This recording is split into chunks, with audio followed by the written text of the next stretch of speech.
So you heard Marie Harf's clip when she was talking to Chris Matthews. It's rather long. I'm not going to play it again. Where she said, basically, we can't kill our way out of this war.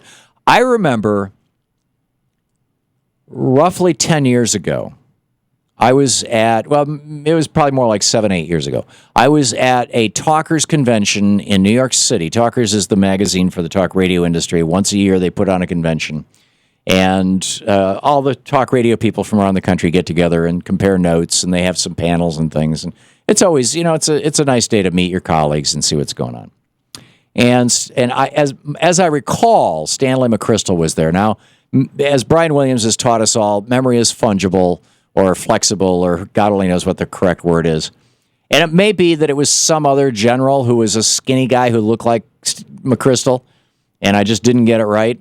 I think it was McChrystal, but it was some, 2, 3, 4-star general, whatever, was at the Talkers Conference speaking about Afghanistan. And he said, and I quote, I remember this quite clearly, he said, "We cannot kill our way out of this war," which is what Marie Harf said. You've got, this was the big experiment that the Bushies and Rumsfeld and all these guys did, is they stripped Iraq of everything. They did away with civil society. They stopped even treating the water and septic. They stopped maintaining the roads. They did away with the military on the assumption that private industry, that the invisible hand of the marketplace would fill all these things. It filled none of them. And now these people don't have a job, and so they're joining ISIL, which is paying them. So anyhow, Marie Harf made that comment that we got to do something about that. And which is really basically my op-ed from last week. I wrote about it. I did a whole day on it here on the radio. It was, last Wednesday, something like that?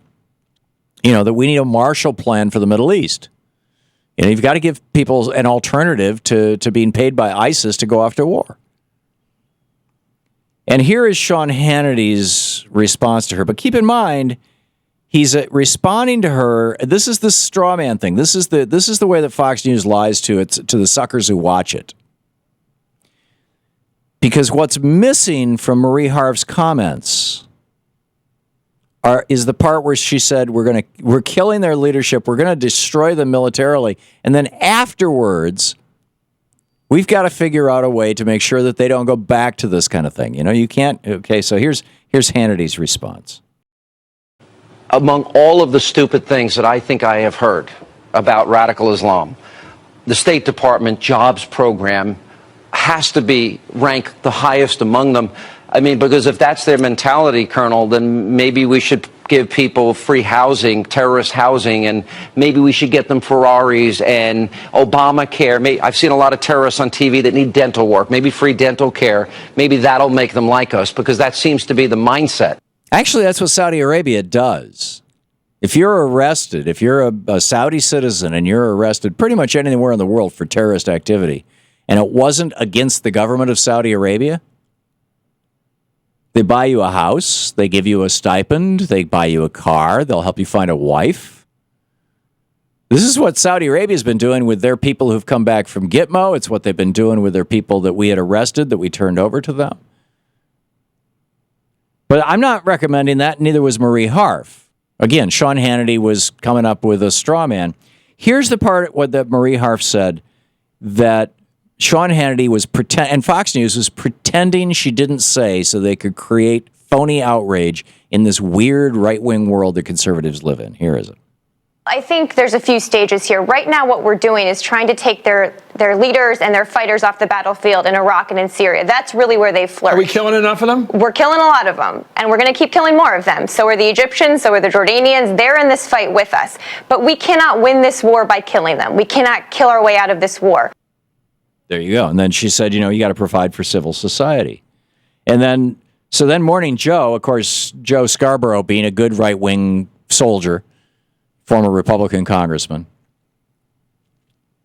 he buys into the Fox News meme that what she said was, hey, let's just start a jobs program and put everybody to work in the Middle East, and says, really? Do you want to try this? Do you want a mulligan? Here it is. And she says, no, she holds her ground. Here she is. Well, I'm not sure I would take a mulligan on this one, but I think he went on to say something I would agree with, that, look, in the short term, and I said this on Hardball the other night, we are killing them, and we will continue killing ISIS terrorists that pose a threat to us. We're very good at that. I mean, General Hayden can speak to that better than anyone. But in the longer term, and this isn't specific to ISIL, military commanders, politicians of both parties, counterterrorism experts all agree that if you're going to prevent terrorist groups from spreading to other places and getting more recruits, you have to look at the root causes that can lead people to extremism. You have to do all of it. You have to take them on militarily, but you have to look at things like governance, like opportunity, so these groups aren't able to get more people to their cause. Bingo. We'll be back.